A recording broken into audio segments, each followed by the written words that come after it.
Estreou-se como cantora e atriz nos anos 80 e deu música à música com repertórios nunca antes imaginados. Com a criatividade à flor da pele, cantou e deslumbrou em palco e passou por quase todos os géneros, sem medo.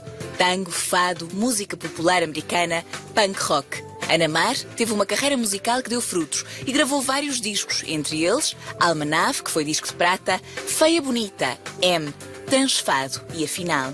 Aos 49 anos, diz que se sente mais livre do que aos 20. Considera-se brincalhona e espontânea. Espontaneidade essa que já a levou a seguir muitos caminhos profissionais. Produtora de conteúdos, designer de interiores e, hoje em dia, dedica-se à arte e ao desenvolvimento pessoal.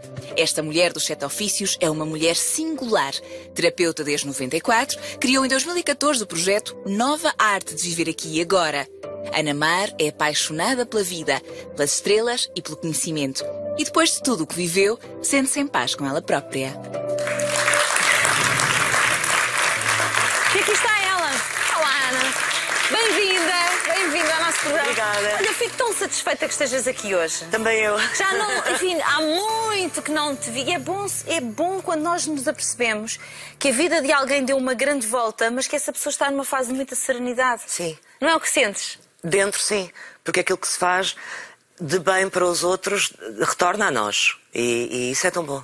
Estávamos a falar há bocado, não é? Nós lá fora, as duas, sim, sobre isto. Eu descobri que isso para mim é melhor do que estar num palco. Agora transcende a minha pessoa, é o ser o bom para o outro que amplia o meu bom. E é tão engraçado como as coisas aconteceram, É incrível. Não era nada suposto ser assim. Sim, eu fui para o curso de teatro, mas a minha grande motivação era mais eu quero perceber como é que o ser humano funciona. Porque eu, em miúda, tinha a paixão dos heróis gregos.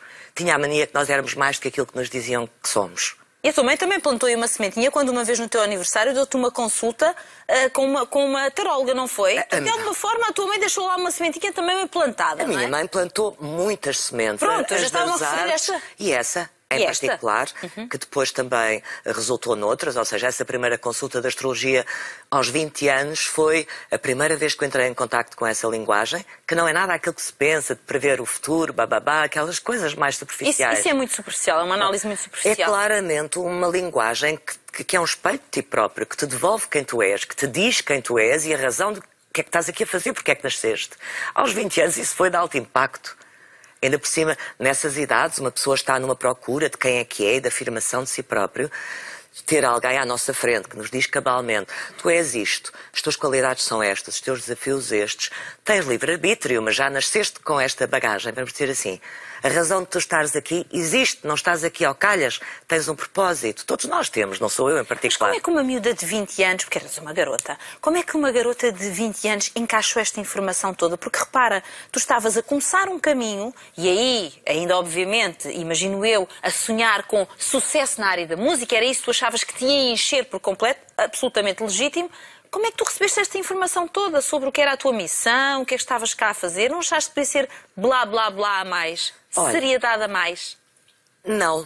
Não? Porque agora eu posso dizer que acredito, mas na altura intuía, portanto não era uma questão de acreditar. Eu sentia cá dentro que nós todos somos mais do que aquilo que parece que somos. Nós não somos só este corpo físico e as emoções que temos e as ideias na nossa cabeça. Eu sempre achei que tínhamos uma semente, sempre achei que éramos poeira das estrelas, vamos dizer assim. E como tal, tínhamos um propósito maior do que só a carreira profissional ou casar e ter filhos e, portanto, não me foi estranho. Agora, semeou cá dentro uma possibilidade da minha vida muito diferente.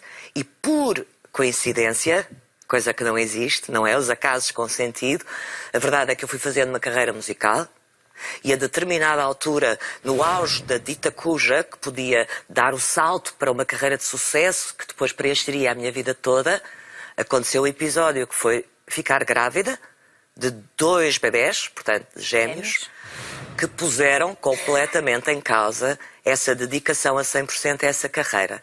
Na altura, claro que tudo isto mexeu muito e chocalhou com um desafio interno muito grande, porque era ou eles ou eu, de alguma forma, e hoje em dia estou extraordinariamente grata, bem, a eles com certeza, pelas pessoas que são e pelos seres belíssimos que me inspiram, mas também ao facto da vida ter trazido essa experiência, porque me obrigou a olhar para a vida de outra forma. Até porque foi depois, nesse contexto, que eu também quis perceber que sentido é que fazia essa experiência na minha vida, que foi um cataclismo, e aí propus-me começar a estudar. Eu gosto muito de estudar, toda a vida gostei, e estudo bem, e enfim, tenho essa capacidade, alguma rapidez até de aprender. E mergulhei a fundo na aprendizagem da astrologia, depois da ontopsicologia, depois de terapias energéticas, enfim, tudo isso passou a ser um propósito de aprendizagem central, embora não se mostrasse, embora cá fora eu não divulgasse. E depois comecei as consultas em 94, ainda de um modo muito anónimo, e fui ganhando estrutura, segurança e também selecionando à esquerda e à direita aquilo que eu fui entendendo que faz sentido, porque como nós sabemos há muita balela, muitas coisas de pé de barro também, misturada com o bom, e esse crivo, esse discernir o trigo do joio. Que tipo de abordagem é que é útil às pessoas? Que tipo de terapia energética é que de facto produz resultados? Para aquela pessoa. Para aquela pessoa. Todo esse crivo foi feito ao longo dos anos. E eu demorei, a bem dizer, aproximadamente 2 décadas, a sentir a segurança suficiente... Para estares aqui a falar disto. Para estar aqui a falar disto com este projeto estruturado, que é Nava, e enfim, tudo o que vamos falar a seguir com certeza. Sim, demorou esse tempo. Mas deixa-me perguntar-te uma coisa. Assim. Porque...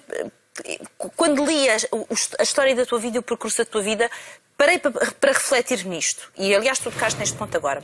Quando tu soubeste que ias ser mãe, 2 filhos, ok, imensa responsabilidade, e puseste os teus filhos em primeiro lugar. Portanto, agora, o resto tem que parar, eu tenho que me concentrar nos meus filhos, não é? E, portanto, isto vai levar aqui uma grande volta. O que é que tu fizeste à paixão, se é que era paixão, ou se era apenas... um prazer, o que é que tu fizeste à música?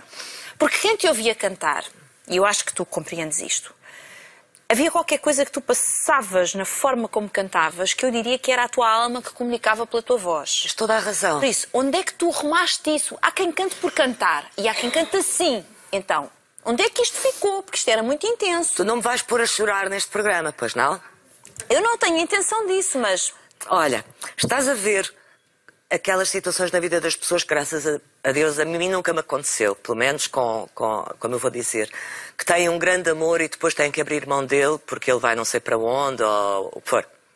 Escolhas por amor. Sim, de alguma forma eu tive que pôr, embora tentasse contemporizar a música com os miúdos, e às vezes não fui a mãe que gostaria de ter sido também por causa disso e por outras razões, mas eu tive que encontrar forma dentro de mim para pôr essa prioridade em segundo plano e pôr os miúdos, bebés, em primeiro plano, e isso para mim comportou uma dor muito grande. Sim, principalmente porque não sabia, naquele momento, o que é que a vida me estava a querer dizer com aquela experiência, com aquele desafio, com aquela proposta, com aquele desastre.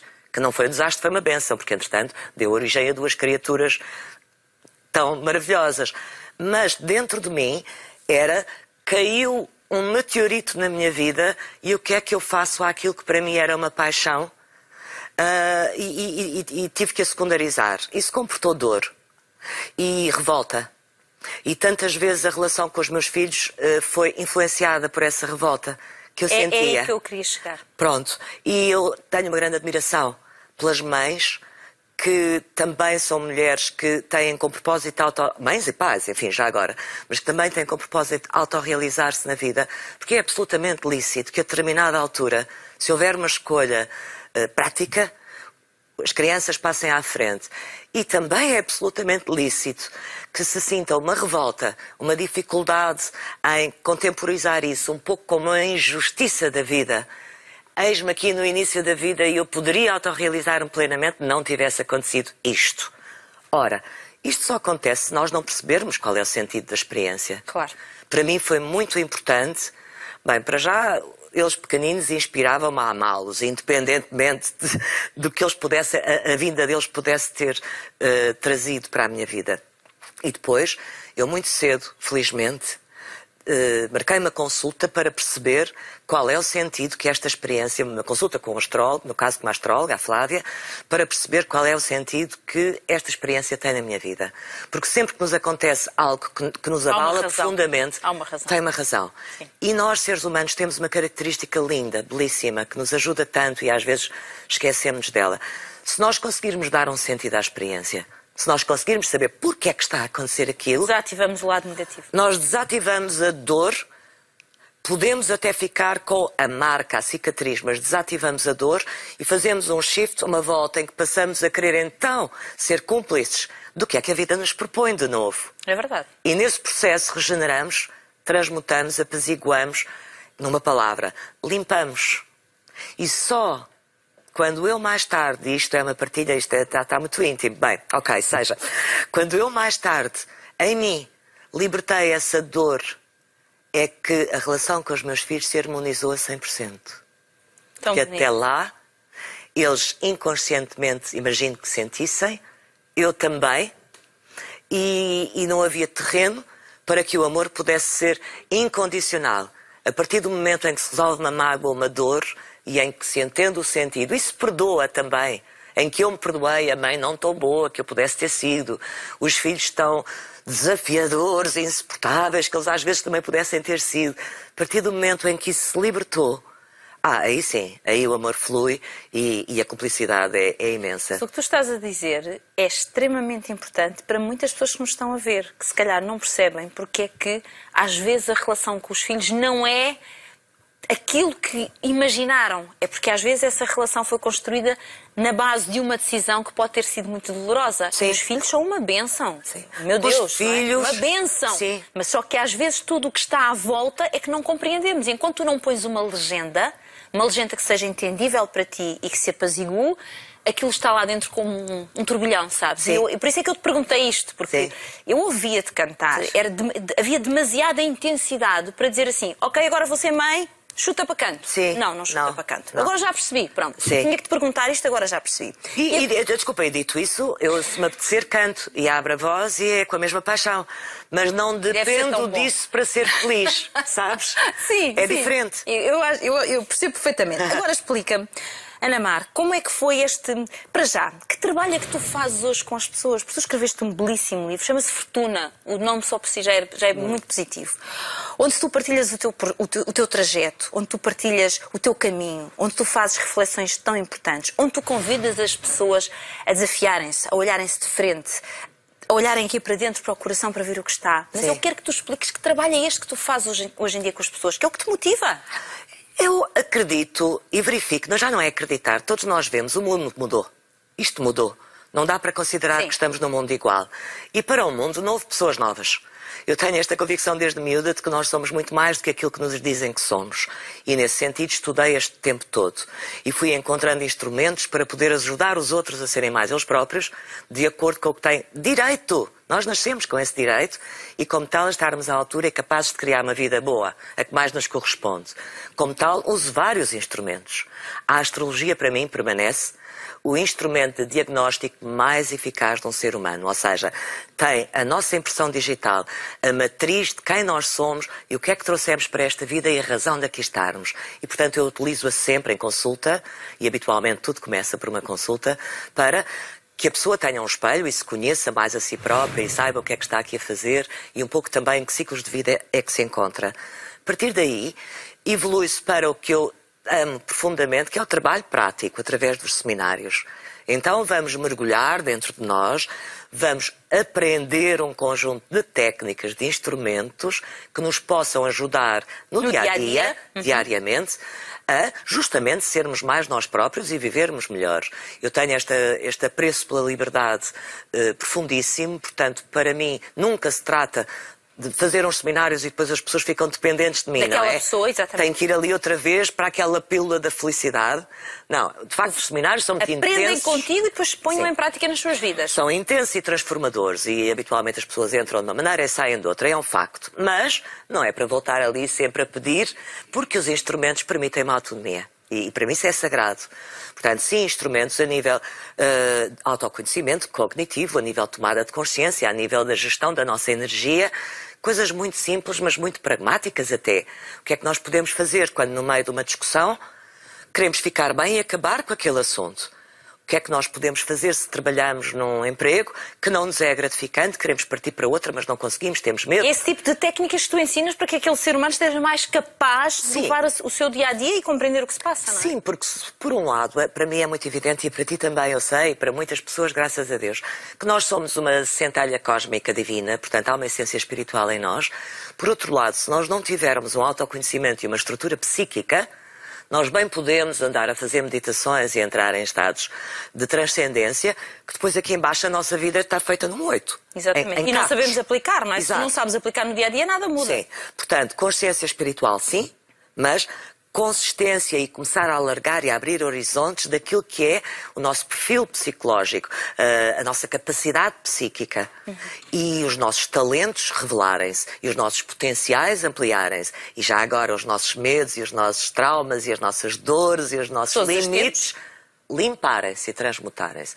Isso é feito em consulta, é feito em consulta de astroevolução pessoal, que é como eu prefiro dizer, do que não só a astrologia, porque na verdade acaba por ser uma consulta que acompanha, se a pessoa quiser, ao longo da sua vida. De vez em quando marca-se uma consulta para fazer o ponto da situação e trabalhar mais um pouco. Ok? Portanto, tem algo de coaching também. Através das terapias energéticas, que é uma bênção nós termos acesso a frequências que nos permitem, de uma forma que nós não controlamos, nós só sabemos o método, não é? Fazer um trabalho de ajudar a pessoa a libertar mágoas, a repor a sua energia que não tinha, a deixar de estar tão deprimida, a resolver pânicos, tantas coisas que as práticas energéticas nos permitem fazer, e eu utilizo-as de acordo com o sistema específico, que é o sistema energético Ryun, que é muito particular e eu pratico-as. Os seminários, que é mão na massa, é realmente mudar e depois expandir, evoluir, e as pessoas mudam de vida, descobrem outros horizontes. E numa outra vertente, as palestras, porque eu tenho muito aquela ideia de que tudo isto devia existir nas escolas, pelo menos a partir da idade adolescente, porque se nós soubermos, as palestras é isso, é passagem de conhecimento, se nós soubermos, a nossa consciência já põe outras possibilidades, e como tal, nós somos mais felizes. Portanto, as palestras é a transmissão de conhecimento, sim. O livro surgiu justamente após as ditas palestras me desafiarem, como comentei há pouco, para as pôr por escrito. E eu decidi que não era isso. Mais valia dar o testemunho daquilo que é o processo evolutivo interior de uma pessoa, no caso o meu, e como tal tem frases e citações e pensamentos e tem frases e reflexões muito bonitas. E sabes como é que as pessoas o usam tendencialmente? Abrem ao acaso. Exatamente. Esse livro é tendencialmente, hoje em dia, as pessoas abrem à sorte, fortuna, e recebem a sorte que fortuna lhes dá, como uma mensagem de vida. É uma utilização... Ui, a mim saiu-me... Um textão. Um textão! Sim, para leres em casa, imagina. Sim. Sim. É muito incrível a coincidência que habitualmente as pessoas depois comentam entre... As pessoas concentram-se de manhã ou à noite, pensam em algo ou querem só uma mensagem para aquele dia, abrem e recebem. E é muito síncrono. Eu vou ler só um bocadinho do que me saiu, pode ser? Sim, claro que Pronto. sim. Então saiu-me, bom, tenho 2 textos, mas vou aqui ler este que diz acreditar. E diz, acreditar ou ter fé é um dos maiores poderes. Só conseguimos acreditar plenamente quando dissolvemos a dúvida. Crer a 99% não chega. A vida é a 100%. Ou não é? O horizonte termina nas nossas crenças e expande-se ao ousarmos acreditar no que achávamos não ser possível. Mais importante do que todo o conhecimento do mundo é a nossa sabedoria interna. Por isso, só retenho o que me faz sentido cá dentro, por mais articulada que seja qualquer explanação. Questionarmos aquilo em que acreditamos profundamente só serve para criar ruído. Ou acreditamos ou não acreditamos. Podemos ir atualizando as nossas crenças, sim, mas tão só de acordo com o que em nós ressoa. O sentido interno não precisa de justificação. Acredita-se porque sim. Bem, acabaste por ler o texto todo. Não resisti. Ok. Porque ficar a meio, depois as pessoas não iam perceber. Posso fazer um comentário a propósito disso? Podes. Nós costumamos associar muito acreditar a ter uma fé religiosa. Não é exclusivamente. Na verdade, nós vivemos até ao limite do horizonte daquilo que acreditamos. Se eu acreditar que a Terra é plana, Eu vivo como se a Terra fosse plana. A partir do momento em que eu acredito que a Terra é redonda, eu vivo diferente. Logo, a importância daquilo que nós acreditamos ou não acreditamos na nossa vida é muito mais profundo do que habitualmente considerarmos. Se eu acreditar que o meu atual namorado me vai trair porque já foi assim na experiência anterior, eu garanto que o atual namorado vai trair, sim. Porque a crença move realidade. Portanto, mais vale aprender a libertar-nos desses partipris e desses autocondicionalismos. E influencia todo o teu comportamento Exatamente. também, não é? Tu não te dás à pessoa da mesma maneira, estás à espera de a qualquer momento levares com uma desilusão em cima, portanto entregas-te... Sim, se eu acreditar que o meu corpo é feio, na entrega sexual eu se calhar vou ter um comportamento muito constrangedor e às tantas não vivo uma experiência boa. Isto é válido para qualquer coisa, não é? Se eu acreditar que nunca posso ter um lugar de liderança ou nunca me posso autorrealizar porque o mundo é injusto, porque são sempre os mesmos que ganham, porque... Eu não tenho uma cunha. Não tenho uma cunha. A minha vida vai se limitar ao que eu acredito. Então, um dos trabalhos profundos é trabalhar com as pessoas no sentido de elas transcenderem as crenças que as limitam e de uma forma consistente, não é aquela balela de olhar ao espelho e dizer eu sou ruiva, eu sou ruiva, eu sou ruiva, eu sou ruiva e na verdade sou morena. Não, isso não funciona. Mas intimamente nós atualizarmos e escolhermos o que é que preferimos acreditar. E isso depois reflete-se nos resultados do nosso corpo, na nossa alma, nas nossas emoções, na nossa mente e na nossa vida e naquilo que damos aos outros, que é o mais bonito de tudo. Porque depois o que nós damos é de acordo também com o que consideramos possível trocar de coração para coração.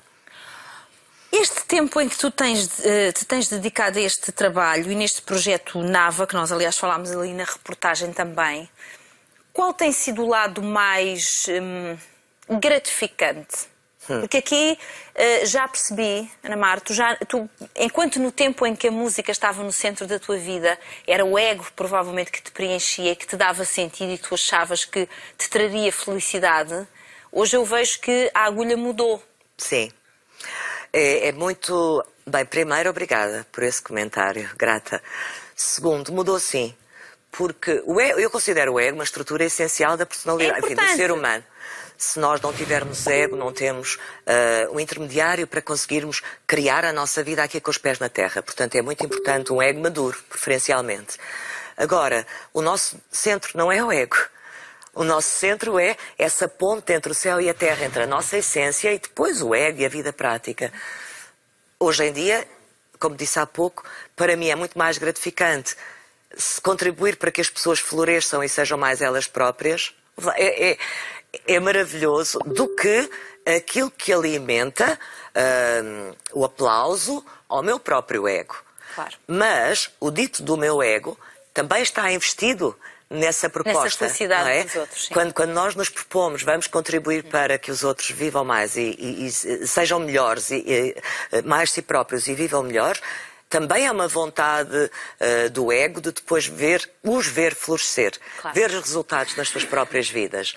E isso, até à data, ainda não encontrei gratificação maior que nos possa ser devolvida por esta grande vida e pelos outros. Bem, eu só te posso dizer que depois de te ouvir, eu só pensava assim, pleno, era com tudo isto que a Ana Mar hoje tem dentro, que ela pratica, que ela ensina, era passar isto para a música e para o momento em que tu cantasses. Isso para mim era o pleno. Querida. Mas pronto, era o pleno. Mas já, eu também posso sonhar e tens que me permitir sonhar. Para Podes já. E é possível. E é possível.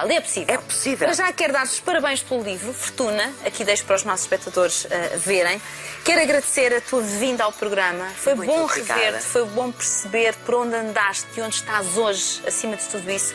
E quero desejar-te muitas felicidades. Tudo de bom, tudo de bom. Que seja a vida que te faça feliz. Obrigada. Obrigada, Fátima. Um grande aplauso.